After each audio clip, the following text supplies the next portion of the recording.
안녕하세요. 우리 아이를 위한 클릭 우아클의 김규현입니다. 오늘 아침에 뭘 하다가 보니까 5월 2일이라는 사실을 처음 알았습니다. 이게 되게 신기한 게 5월 1일 노동절에 쉬지를 않으니까 5월달이 시작하는지를 모르더라고요.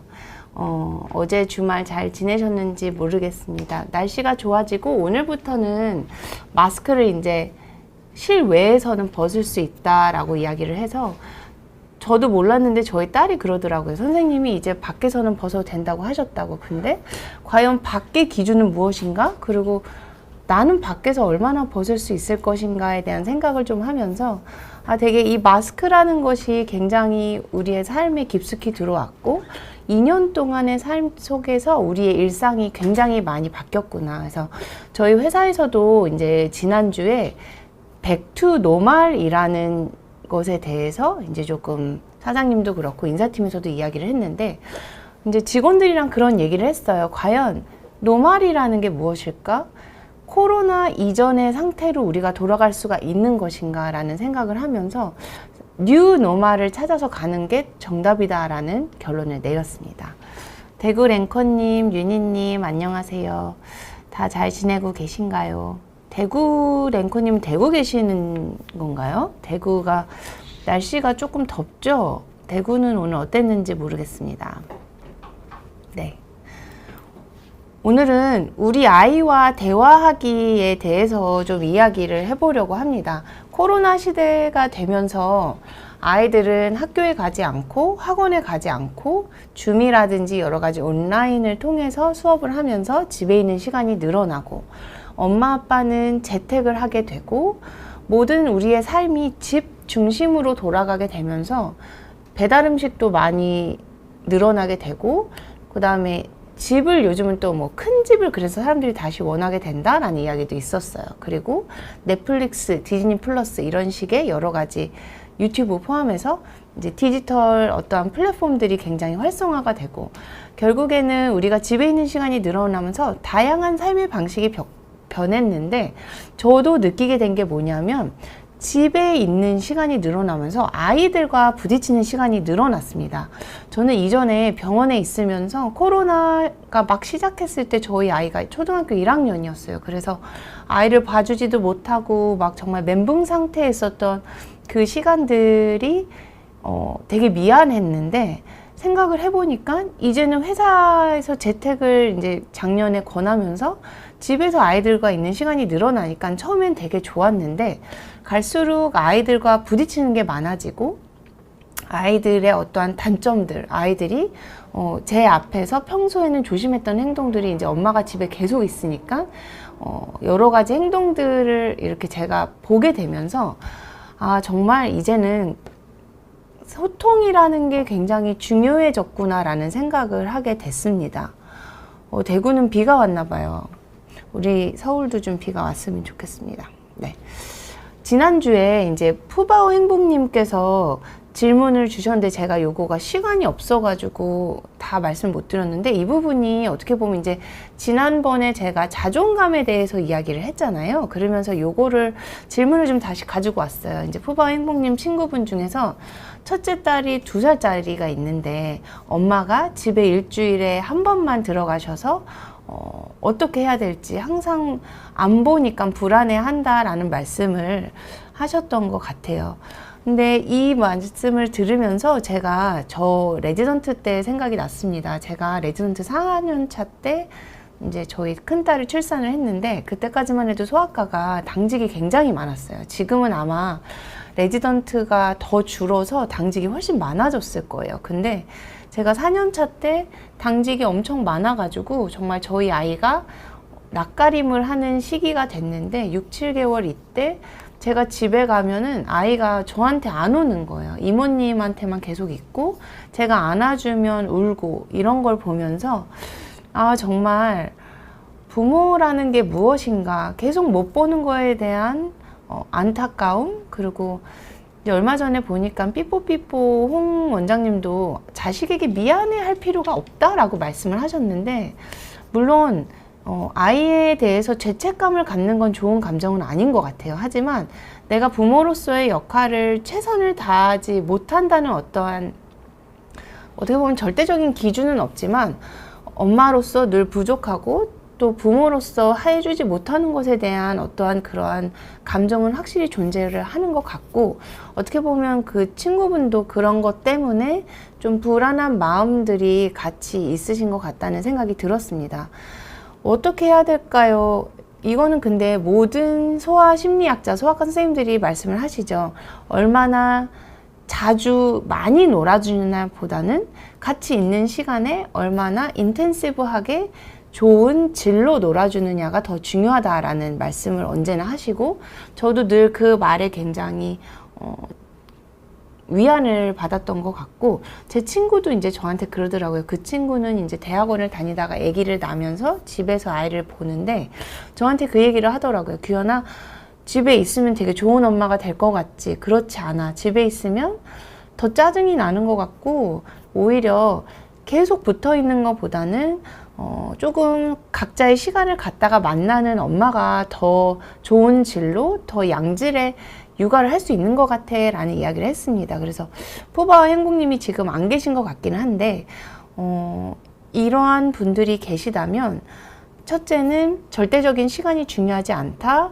둘째는 있는 시간에는 정말 핸드폰 저쪽으로 치우고 정말 아이와 눈높이를 맞춰가며 정말 몸으로 실컷 정말 흠뻑 놀아주어라. 그리고 일주일에 한 번만 보지만 요즘에는 뭐 카카오로 또는 여러 가지 줌, 저도 재작년인가 1월 1일 날 저희가 이제 모이질 못하니까 외가댁 식구들이 새해에 줌으로 다 모여서 막 얘기를 했었어요. 저희 외가댁은 자주 모이는데, 그러니까 그런 식으로 이제 어떠한 영상을 통해서 직접적으로 보지는 못하지만 아이와 계속적인 어떠한 소통을 할 수 있고, 엄마가 늘 너와 같이 있는다는, 엄마가 물리적으로는 떨어져 있지만 늘 생각하고 늘 케어한다는 그러한 느낌을 주시면 좋을 것 같다는 생각을 했습니다.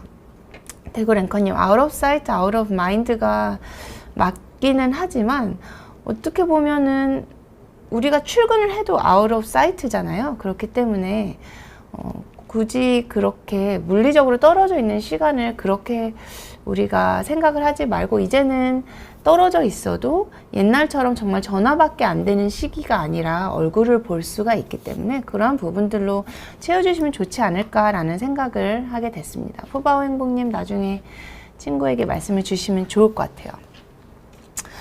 저희 딸이 이제 10살이 됐습니다.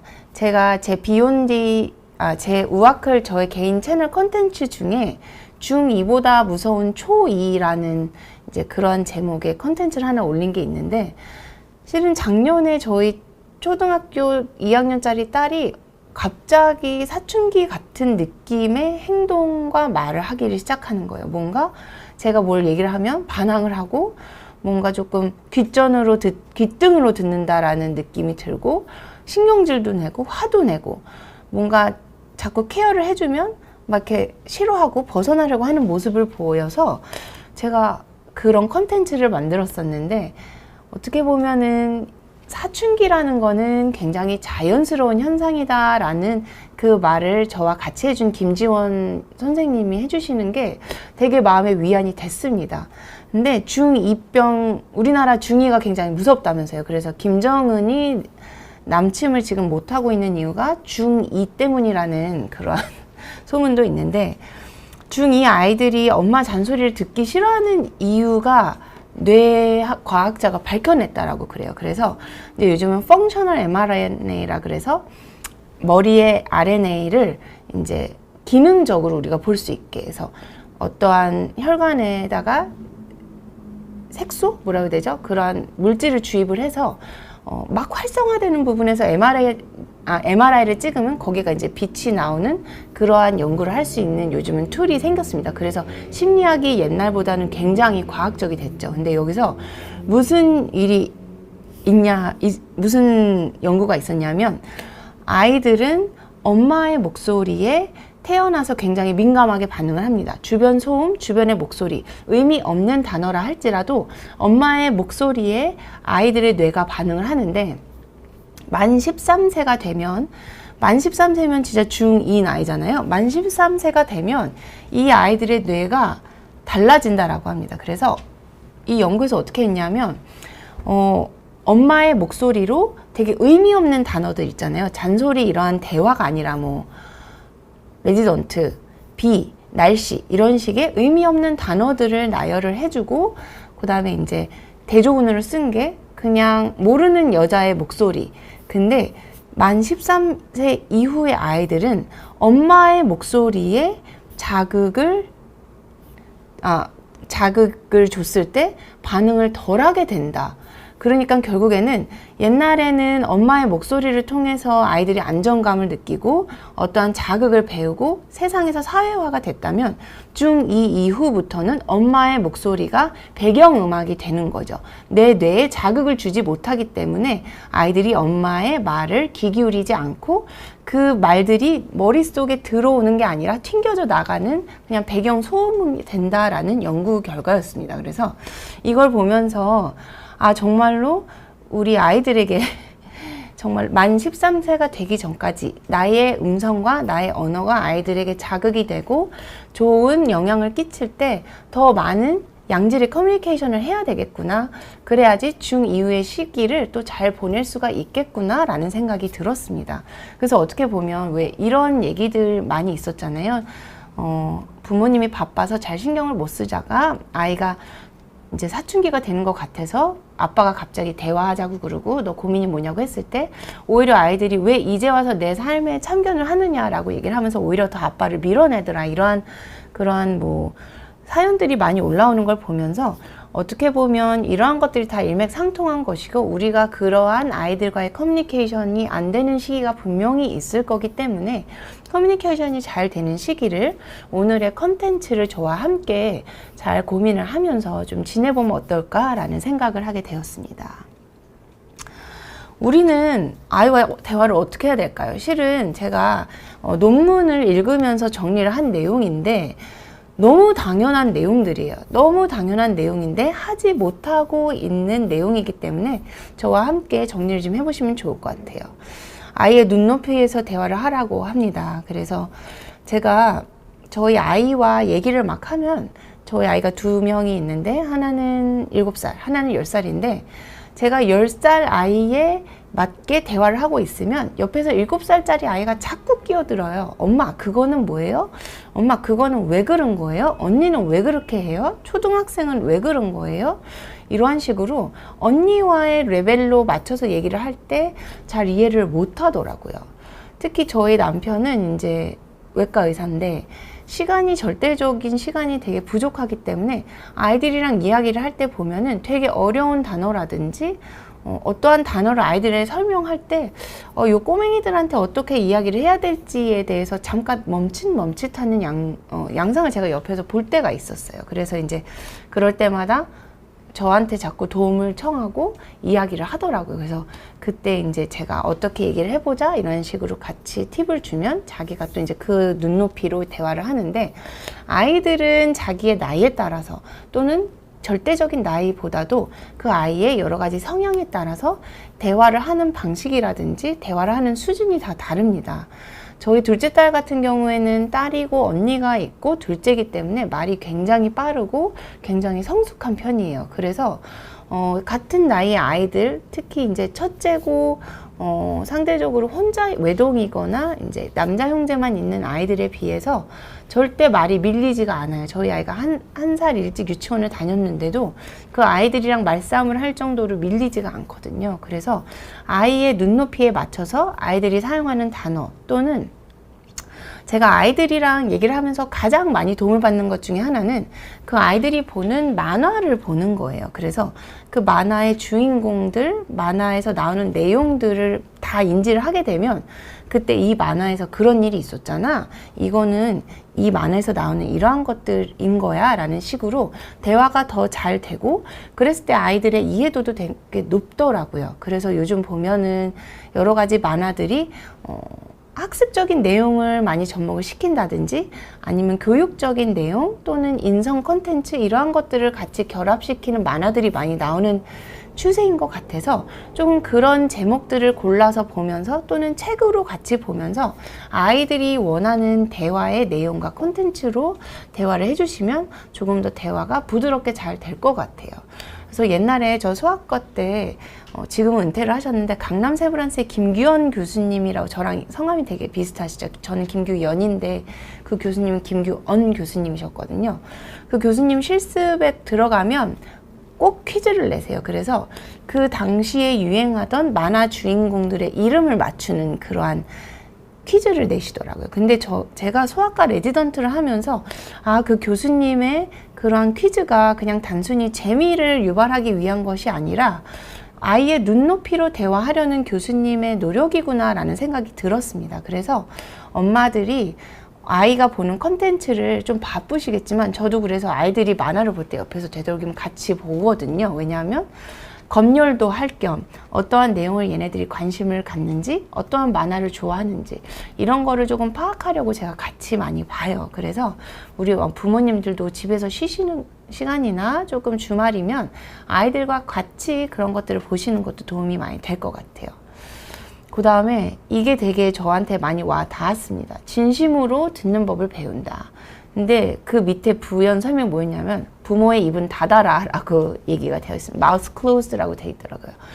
저도 아이랑 얘기를 하다 보면 계속 아이의 말을 끊고 그게 아니고 라고 하면서 아이의 말을 자꾸 제 눈높이로 바꾸려고 하고 제가 하고 싶은 말로 유도를 하려는 그런 시간들이 저도 있는 것을 배우게 됩니다. 그렇기 때문에 아이랑 이야기를 할 때 아이가 하는 말이 다 끝나기 전까지는 되도록이면 말을 끊지 말고 끝까지 들어주고 실은 위에서 눈높이에 맞춰서 대화를 하려는 게 진짜로 수준을 맞추라는 얘기도 되지만 저희 아이가 되게 배우고 싶은 게 많아서 지금 배우는 것 중에 하나가 이제 드럼이거든요. 근데 드럼 선생님이 제가 참 그 선생님이 말씀하시는 거에서 되게 많이 젊은 분인데도 이건 되게 배워야 되겠다라고 느낀 게 뭐냐면 아이들이랑 얘기를 할 때 무릎을 꿇고 얘기를 하시더라고요. 그 기사들이, 그러니까 그 선생님 키가 커서 180이 넘어서 그런지 몰라도 무릎을 한쪽을 꿇고 이 아이의 눈높이에 맞춰서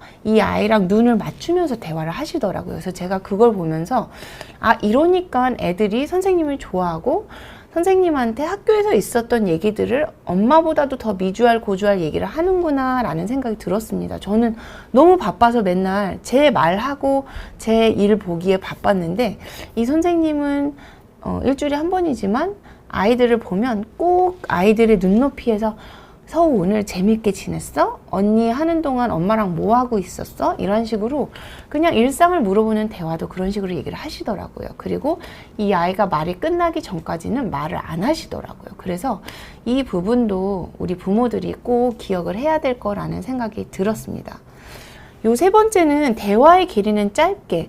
요게 되게 중요하다라고 저도 저희 아이들의 훈육에 대해서 선생님들이랑 얘기를 하면서 들은 내용인데 한 문장이라든지 한 프레이즈가 30초 이상을 지나지 않는 게 중요하다라는 이야기를 하시더라고요.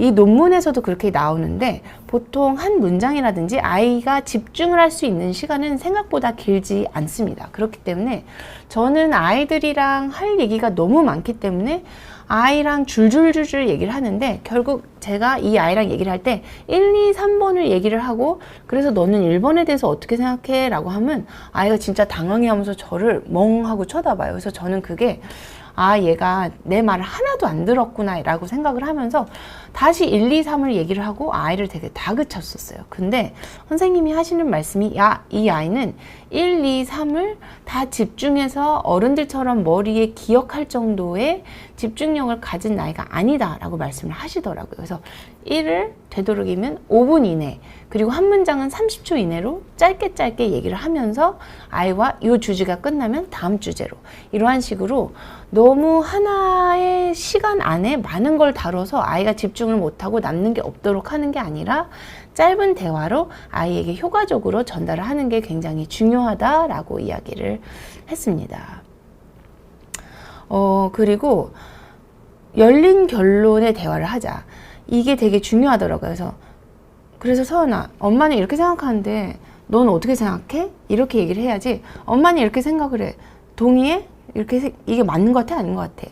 아이가 네, 아니요의 대답을 하는 게 아니라 아이와 함께 어떠한 결론 내려지지 않은 열린 결론으로 아이와 토론이 가능한 대화를 어렸을 때부터 같이 하는 게 굉장히 중요하고, 어떻게 보면 여기서 진심으로 듣고 엄마가 입을 닫은 채로 아이의 말을 끝까지 듣는 게 아이가 결국에는 자기의 의견을 제대로 얘기를 하고 아이가 자기가 원하는 것을 부모를 또 거꾸로 설득시킬 수 있는 그런 시간을 갖는다는 거에서 굉장히 중요하다는 생각이 들었습니다.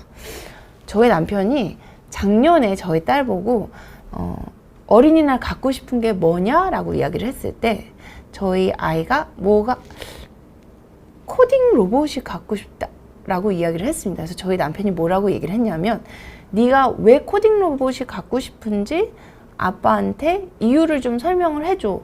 그래서 그거를 아빠한테 편지를 써서 오면 아빠가 그걸 보고 얘기를 해보자 라고 이야기를 했는데, 이러한 부분들을 이야기를 하면서 제가 느낀 것은, 진짜로 어떻게 보면 정답을 주어지고 사 말어, 이게 좋아 안 좋아, 이게 아니라 왜 필요한지를 아이가 스스로 생각을 하게 해보고 아이가 그걸 가지고 부모와 함께 얘기를 할 수 있는 게 굉장히 중요하다라는 생각이 들었습니다. 저희 부모님이 저에게 책을 하나 주셨는데 실은 제가 아직도 못 읽고 있는데, 거기서도 이제 부모가 아이를 하버드 대학에 보내셨는데 그 하버드 대학에 보낸 그 밑받침의 내용이 뭐였냐면, 아이가 어떠한 팩트라든지 자기의 의견을 얘기를 하고 거기에 대한 이유를 달고 그 이유를 얘기를 하면서 예시를 붙여서 어떠한 문장을 만들면서 부모와 그 하나의 어떠한 주제를 가지고 얘기할 수 있는 그런 형식을 갖춰서 얘기를 해라. 그리고 나이가 들수록 그 문장의 질과 양을 늘려서 얘기를 하다 보면은 아이가 독립적으로 그리고 체계적으로 사고를 할 수 있게 되면서 현대 사회에 맞는 아이들이 될 수가 있다라는 이야기를 하면서 오레오라는 이야기를 하셨어요. 그래서 opinion, reason, example, opinion. 그래서 어떠한 의견을 얘기하고 이유를 얘기하고 example, 예시를 들어서 다시 결론을 내는 이러한 과정들을 아이와 함께 대화의 주제로 삼고 또는 글쓰기의 주제로 삼는 게 굉장히 중요하다라는 얘기를 하셨습니다. 그래서 이러한 대화를 부모가 같이 이끌어주고 늘 생각을 할 수 있는 게 굉장히 중요하다라는 생각을 했습니다.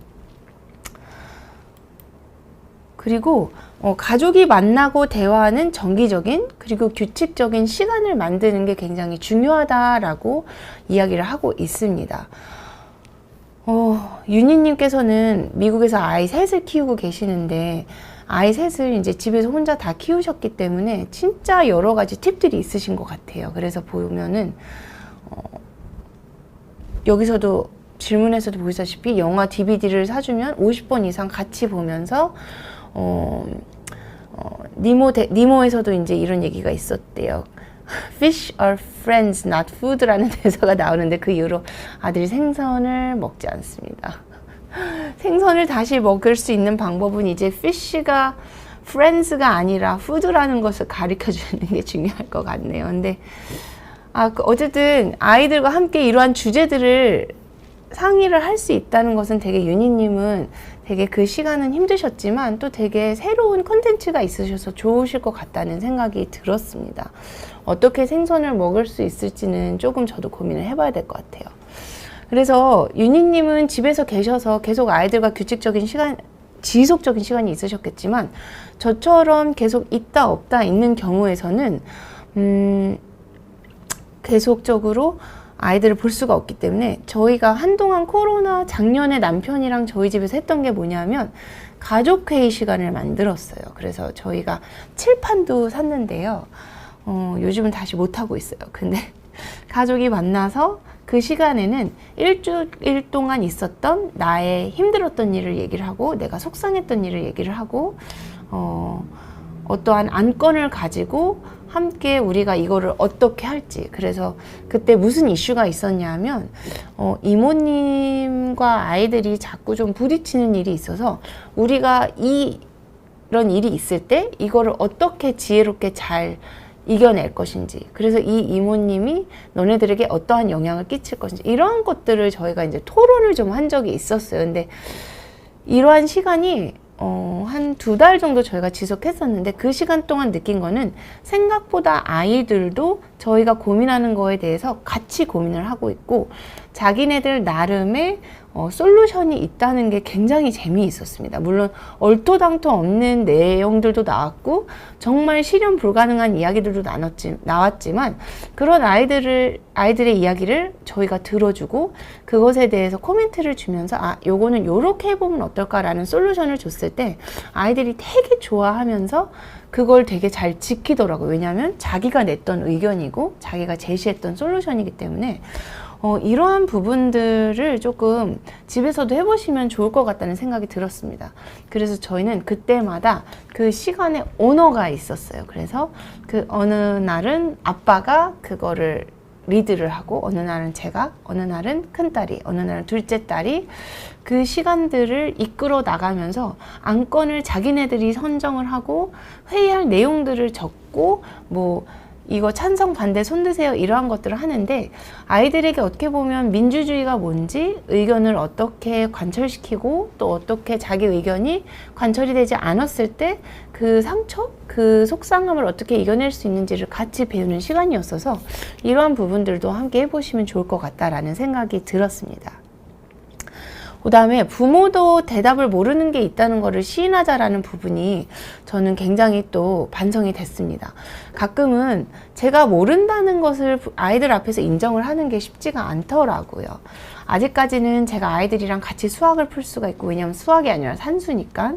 영어 단어도 아직은 제가 대부분 아는데, 제가 아직도 기억나는 게 금년 초에 저희 아이가 무슨 단어를 물어봤는데 저도 기억이 안 나고 처음 보는 단어더라고요. 그래서 그거를 제가 이제 사전을 찾아서 보는 방법을 가르쳐 주면서 이 아이에게 엄마도 모르는 게 있다는 거를 인지를 시키는 게 옳은 것인지 옳지 않은 것인지에 대한 생각을 굉장히 많이 했었는데, 저의 결론은 엄마도 모르는 게 있다, 너도 모르는 게 당연하다. 그렇기 때문에 우리는 모르는 게 있을 때 부끄러운 게 아니라 부끄럽지 않게 물어봐야 되고, 그거를 늘 사람들에게 어떻게 그거를 알 수 있는지 같이 해결 방법을 찾는 게 중요하다는 이야기를 제가 굉장히 많이 아이들에게 했었는데, 이 부분들도 나도 모르는 게 있지만 우리 엄마 아빠, 내가 하늘같이 여기는 엄마 아빠도 모르는 게 있구나 라는 생각을 하고, 또 이것에 대해서 아이들이 인정하고 같이 그 해결 방법을 찾는 것도 굉장히 좋다라는 생각이 들어서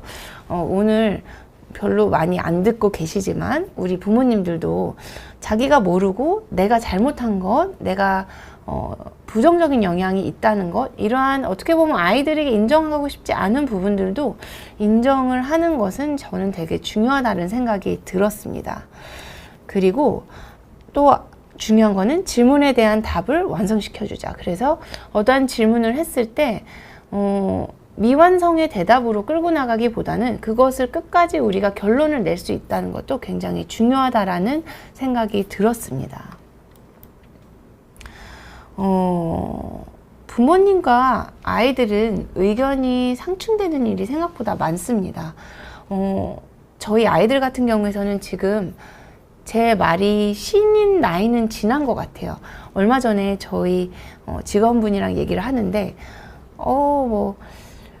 이사님, 제 아들이 너무 이제는 자기 주장이 심해졌어요. 제 말을 안 들어요. 몇 살이에요? 했더니 이제 20 몇 개월이에요. 말씀 주시는데 25개월이라고 하셨는데, 제가 뭐라고 대답을 드렸냐면, 만 24개월이 지나면 효도는 다 끝났습니다. 특히 여기는 이제 아들이었기 때문에 이제 며느님과 장인 장모님께 아들을 드릴 준비를 하세요 라면서 농담 반 진담 반으로 이야기를 했는데, 점점 아이들은 자기의 자아가 생기고 자기의 주장이 생기고 내가 할 수 있는 게 늘어나면서 결국에는 부모님의 의견이 내 의견과 다르다는 것을 이제 마주하게 됩니다. 근데 그럴 때마다 우리가 저도 약간 이게 잘 안 되는데, 저의 의견이 맞다, 그리고 내 말을 들어라 라고 아이들에게 이야기를 많이 하거든요. 그래서 이 부분에 대해서 이런 일이 있을 때 어떻게 하면 좋을까라는 부분들이 또 그 논문 뒤쪽에 나오더라고요.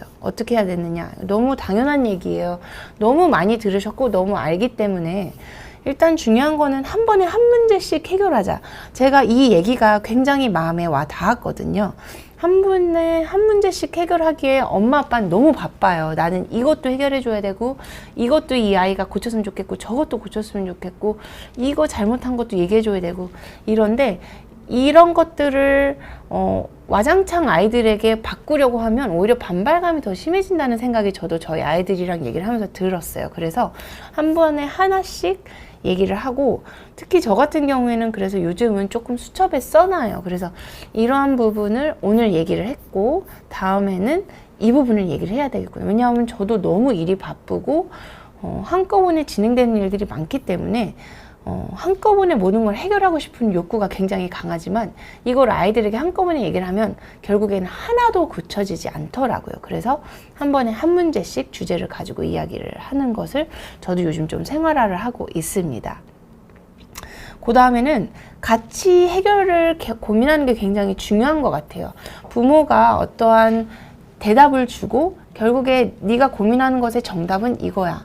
물론 정말로 정답이 존재하고 그거를 부모가 제시를 해줘야 되는 경우가 있습니다. 하지만 어떨 때는 아이들이 생각하는 방식이 그 아이들에게 있어서 솔루션이 옳은 경우도 있고 그런 경우에서는 아이의 방법을 통해서 아이의 방법과 내 방법을 절충할 수 있는 방법이 있는지 또는 이 두 가지가 모두 들어갈 수 있는 해결 방법이 있는지 이러한 부분들을 아이들과 함께 고민을 해주시면 아이들이 그 부분에 대해서 조금 더 잘 따라주는 부분이 있는 것 같다라는 생각이 들었습니다. 되게 조그만 예인데요. 저희 딸들이 언젠가부터 자기네들끼리 자는 게 굉장히 무서워졌더라고요. 근데 요즘 귀신에 대한 이야기도 굉장히 많고 아이들이 자기네들끼리 막 화장실 괴담, 무슨 학교 괴담 이러한 얘기를 하고 내가 귀신을 봤네. 칸 안에서 그림자가 있었는데 머리랑 다리가 없었대요. 근데 제가 아이한테 무슨 얘기를 해줬냐면 변기에 앉아있으면 머리랑 다리는 하나로 그림자로 합쳐져서 그림자가 동그랗게 보여라고 이야기를 해주기는 했는데 그랬을 때 저희 아이들이 그래도 무서워하면서 엄마가 자기네랑 같이 자줘야 된다는 이야기를 하더라고요. 근데 저는 그게 너무 힘들었어요. 그리고 또 아이들은 아빠랑 자기 침대, 아빠 침대에서 잠을 자면서 안방 침대에서 자면서 아빠랑 보내는 시간을 굉장히 좋아해요. 왜냐면 저는 딱 자는 시간에 딱 칼같이 아이들을 재우는데 저희 남편은 그래도 자기가 덜 피곤하고 아이들이랑 침대에 좀 일찍 누우면 예를 들면 9시에서 9시 반 사이에 침대에 누우면 그래도 10시, 10시 반까지는 거의 1시간 가까이 아이들이랑 대화를 하더라고요. 그래서 제가 그 시간을 굉장히 지켜주고 싶었던 게 뭐냐면 그 시간 동안 아이들은 저에게 하지 않았던 이야기를 하더라고요. 그리고 제가 요즘 남편이랑 지내면서 우리 남편은 나랑 너무 달라 라는 이야기를 생각을 많이 했었는데 실은 다르기 때문에 챙길 수 있는 부분 그리고 아이들과 공감해 줄 수 있는 부분이 다르다는 생각을 하게 되었습니다. 그래서 저희 딸이 이제 화장실 가는 걸 무서워하게 됐어요, 요즘. 근데 이 부분에 대해서 저는 실은 크게 생각을 안 했었는데 저희 남편은 그거에 대해서 굉장히 크게 생각을 하면서 이 부분을 어떻게 해결해주고 어떻게 고쳐야 될지를 저랑 한 30분을 밤에 대화를 하더라고요. 솔루션을 좀 같이 생각을 했는데 이러한 부분들을 제가 생각을 하면서 엄마와 아빠가 봐줄 수 있는 부분이 다르고 엄마의 성향과 아빠의 성향이 다르기 때문에 아이에게 캐치할 수 있는 부분이 다르고 그거를 또 해결해 줄 수 있는 방법이 다르다라는 생각을 했는데 그래서 저희가 결국 창의적인 어떠한 방법을 생각을 해냈냐면 일주일에 한 번씩 아빠랑 자는 시간을 갖자. 근데 그거는 단 조건이 있는데 예약제입니다. 그래서 미리 아빠가 저희 큰딸은 월수 중에 하루, 둘째 딸은 화목 중에 하루 아빠랑 잘 수 있는 날이 있고 그날 아빠가 일찍 들어오는지 안 들어오는지를 미리 물어봐서 아빠가 오케이를 하면 그 시간 동안 아빠랑 무슨 얘기를 할지를 아이가 정하고 아빠랑 같이 침대에 누워서 정해진 시간 동안 농담도 하고 그 얘기도 하면서 잠이 들게 하는 방법을 저희가 정했습니다. 근데 이거는 딱 한 번에 정해진 게 아니라 여러 가지 시행착오를 겪으면서 저는 무조건 자야 돼. 저희 남편은 조금 얘기 좀 하지 뭐 이러면서 아빠가 제시한 방법, 엄마가 제시한 방법, 아이들이 원하는 방법을 계속 이제 시행착오를 겪으면서 요즘 저희가 정해진 규칙이에요. 그래서 아빠랑 늘 얘기를 하더라고요. 주말이 되면 아빠 다음 주에 나 언제 예약돼요? 하면서 아빠랑 예약을 하고, 심지어 지난주에 저희 딸이 아빠랑 얘기를 못했다고 당일 예약을 받아줄 수 있는지 알아봐 달라고까지 얘기를 해서 그러한 얘기를 좀 하고 있어요. 그래서 생각보다 아이들의 창의적인 얘기가 많이 나옵니다. 그리고 엄마들, 저도 제 방법이 늘 옳다라고 생각을 했는데, 아이들과 시간을 많이 보내지 못하는 아빠의 절충안이 더 멋지고 창의적으로 나올 때가 있더라고요. 그래서 늘 이러한 팁들도 같이 좀 공유를 하면 좋을 것 같다라는 생각이 들었습니다. 그리고 예의 바르게 서로 대하자. 이 부분이 저는 굉장히 중요하다라고 생각을 하는데, 결국 부모를 아이들은 존경을 해야 되고 존중을 해야 되고 예의 바르게 아이들이 부모에게 대해야 되는 건 맞는데, 거꾸로 부모도 아이를 존중하고 아이에게 예의를 차리는 게 중요하다라는 생각을 했습니다. 옛날처럼 아이는 나의 소유가 아니고, 아이는 저는 얼마 전에 그래서 뭐라고 읽었냐면, 하나님이 부모에게 맡겨주신 보석이라는 이야기를 들었습니다. 결국 부모는 아이가 내 거가 아니라 결국 하나님이, 조물주가, 신이 나에게 맡긴, 일정 기간 맡긴 보석이기 때문에 내가 맡았기 때문에 소유가 아니라 빌린 거고, 제가 그걸 돌봐야 되는 의무가 있는 거지, 내 거로 생각을 하고 내 마음대로 좌지우지하는 존재가 아니라는 생각을 좀 하게 됐습니다. 그렇기 때문에 우리도 아이에게 최대한 예의를 지키고, 아이들에게 해서는 안 되는 단어들 있잖아요. 특히 남자 어른들에게 얘기를 해줄 것은, 아이들에게, 특히 여자아이들에게 외모 지적을 하지 않는 게 굉장히 중요하다라는 생각을 했습니다. 제가 얼마 전에 이제 유튜브를 보다가 오은영 선생님이 성형을 30번 한 어떠한 분이 되게 용기를 내서 그 오은영 선생님 프로에 나오셨는데, 거기서 오은영 선생님도 되게 놀라셨던 게, 그 분의 아빠가, 이 분이 어렸을 때 좀 통통하셨는데 짧은 치마를 입었더니 너 그렇게 나가려고 그래? 라고 하면서 되게 아이의 외모 지적을 하셨다라고 하면서, 그게 그 아이에게 비수를 꽂히면서 이분이 성형을 여러 번 하셨다라고 합니다. 그래서 결국에는 부모도 아이를 인정을 하고 아이에게 하나의 인격체로서 대하면서 서로 예의를 지켜주는 게 올바른 커뮤니케이션, 그리고 특히 의견이 맞지 않을 때 그 솔루션을 찾아가는 굉장히 중요한 베이스라는 생각이 들었습니다. 이황수님, 크롱프렌즈님 다 너무 오랜만에 뵙네요. 안녕하세요. 크롱프렌즈님 맞죠? 아이는 소유물이 아니에요. 그래서 크롱프렌즈님은 정말 대단하신 아빠이신 게, 아이 셋을 진짜로 우리가 소위 말하는 엄마처럼 따뜻하게 보살펴 주시는 것 같아서 늘 엄마로서도 되게 존경을 하는데, 너무 이 부분들을 잘 하고 계신 것 같아요. 얘기를 들어보면. 그리고 아이 메시지를 쓰는 게 굉장히 중요하다라고 얘기를 합니다. 그래서 나는 그렇게 생각을 해. 너가 그렇게 해야 돼가 아니라 나는 그렇게 생각해. 아빠는 이렇게 생각해. 엄마는 이게 옳다고 생각을 해. 라고 해서 모든 대화, 특히 어려운 주제라거나 상충되는 일이 있을 때 나의 시점에서의 얘기를 해주면서 아이와 함께 눈높이를 맞춰주는 게 되게 대화 화법에서 중요하다라는 이야기를 많이 하고 있습니다. 그래서 아이 메시지에 대해서는 정말 많이 들어보셨을 것 같아서 제가 따로 얘기를 하지는 않을 거고요. 이게 굉장히 중요한 것 같아요. 서로를 용서하자. 그래서 아이들도 잘못을 하지만 거꾸로 부모도 잘못을 합니다. 그래서 이 부분은 제가 어렸을 때부터 저희 부모님께 되게 감사드렸던 게 뭐냐면, 당신들이 뭔가를 잘못 생각을 하셨거나 또는 어떠한 제가 서운했다고 말씀을 드렸을 때, 저는 저희 부모님이 아직까지도 저한테 규현아, 그거는 엄마가 미안해, 아빠가 미안해, 그거는 내가 실수한 것 같으네, 이렇게 말씀을 늘 해주시는 게, 제가 느꼈던 게 뭐냐 하면, 나이가 들수록 지위가 올라갈수록 내가 잘못한 것을 인정하는 게 쉽지 않다라는 생각이 듭니다. 저조차도 저희 아이들에게 있어서 내가 뭘 잘못했다라고 얘기를 하는 게 쉽지가 않더라고요. 아, 그건 엄마가 잘못했네? 그건 엄마가 잘못 생각했네?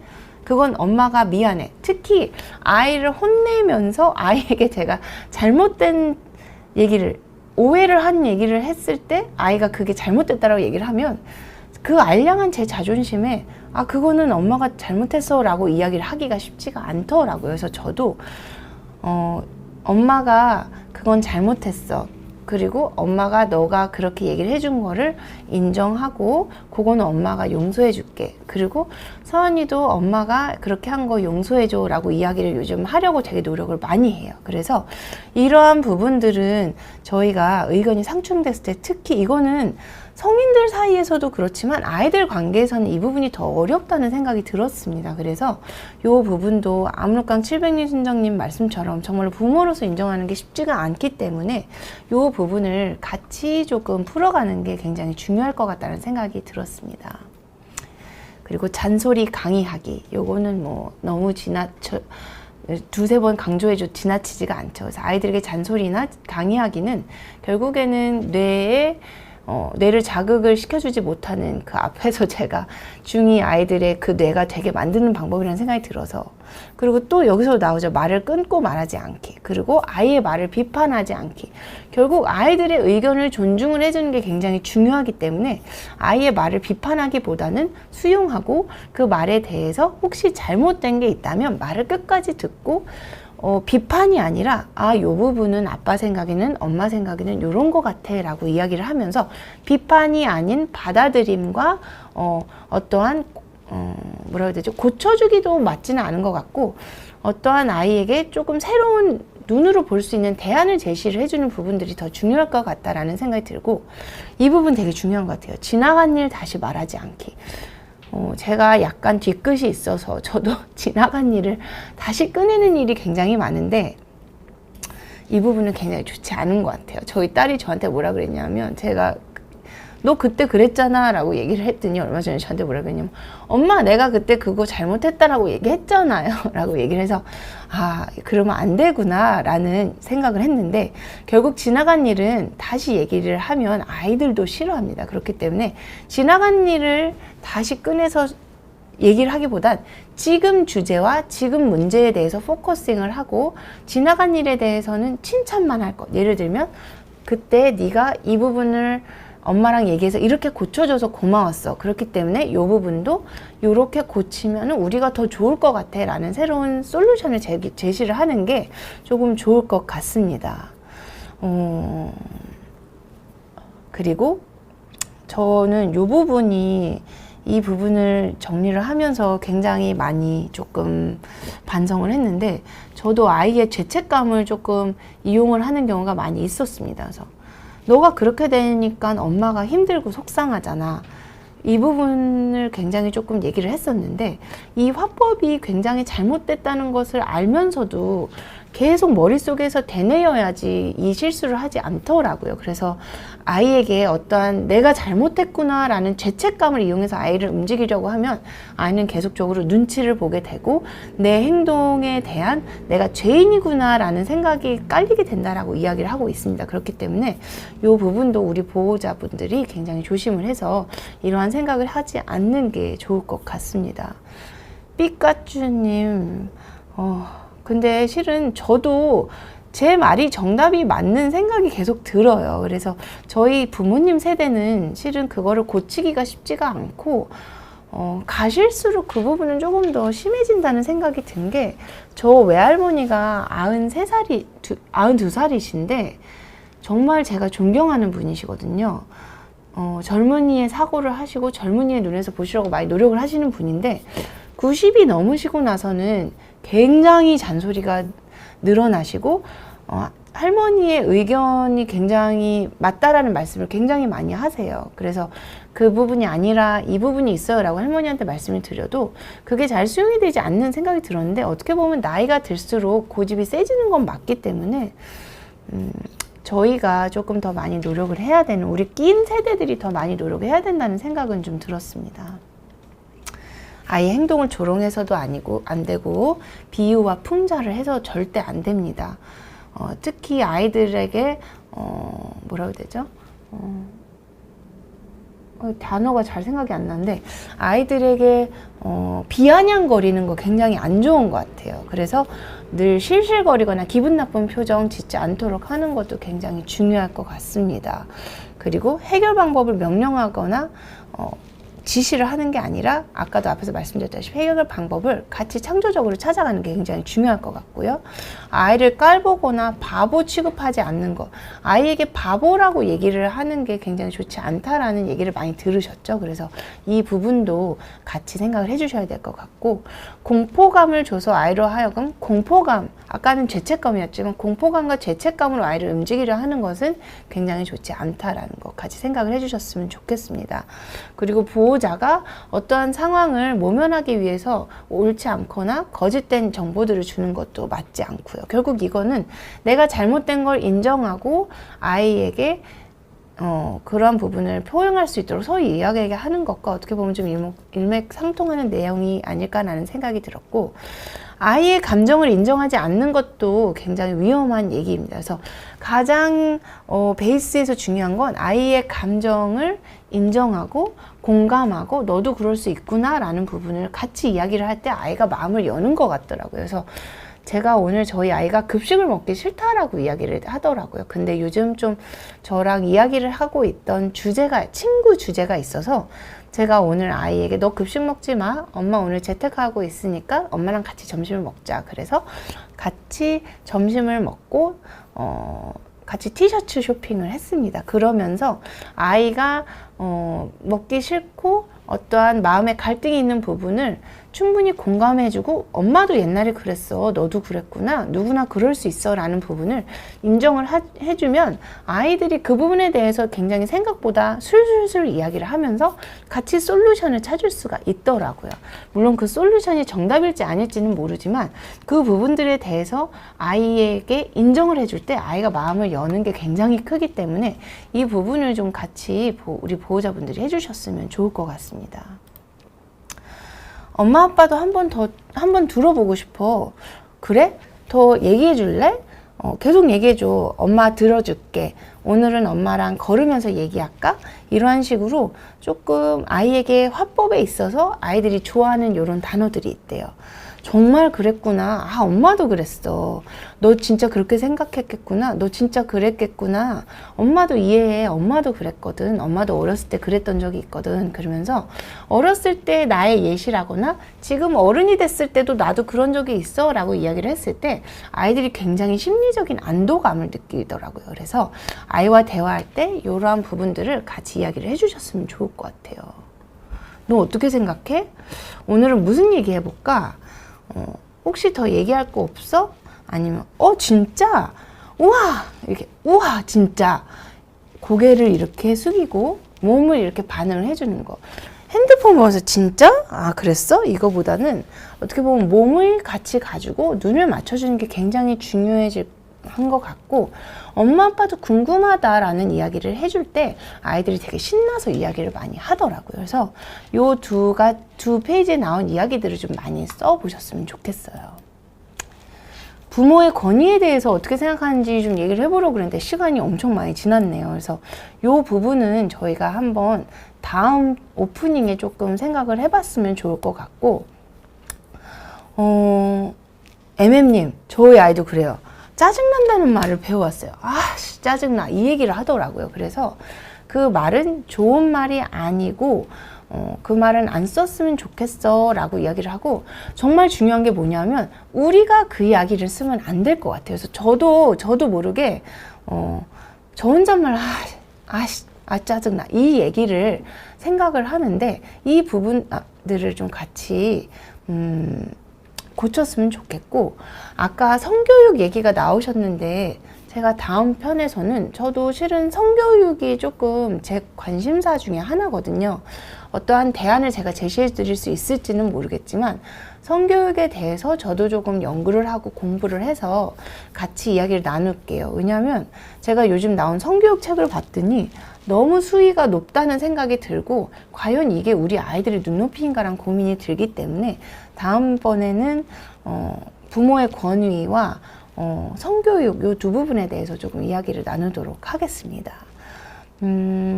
윤희님, 권위는 없다. 저는 권위는 필요하다라고 생각하는 편인데요. 이 부분에 대해서 우리 2주 동안 생각을 하고 조금 다음번에는 좀 열띤 토론을 해봤으면 좋겠습니다. 크롱프렌즈님 뭐 너무 좋은 부모니까 걱정 안 하고요. 이수정님, 고2 때 불안 정도가 높으셨는데 잘 극복된 게 아니시면, 저 같은 경우에는 요즘은 상담이나 어떠한 심리치료가 굉장히 잘 돼 있고 저는 꼭 필요하다라고 생각을 하거든요. MBTI를 통한 나의 성향도 중요하지만 내가 어렸을 때 받았던 상처들을 오픈하고 그 속상한 부분들을 같이 해결해 나갈 수 있을 때 더 건강한 어른이 되기 때문에 20살이면 저는 아직도 어른의 시작이라고 보고, 저도 어른이 되어가고 있는 과정이기 때문에 우리는 늘 새로 리뉴얼이 돼야 되고 늘 새로 극복을 해나가야 되는 숙제가 있습니다. 그렇기 때문에 저는 상담이나 치료는 적극적으로 권해드립니다. 다음번에 그러면 저는 부모의 권위 그리고 성교육에 대해서 또 재밌는 시간을 갖도록 하겠습니다. 긴 시간 함께 해주셔서 감사하고요. 저는 2주 뒤에 뵙도록 하겠습니다. 수고하셨습니다.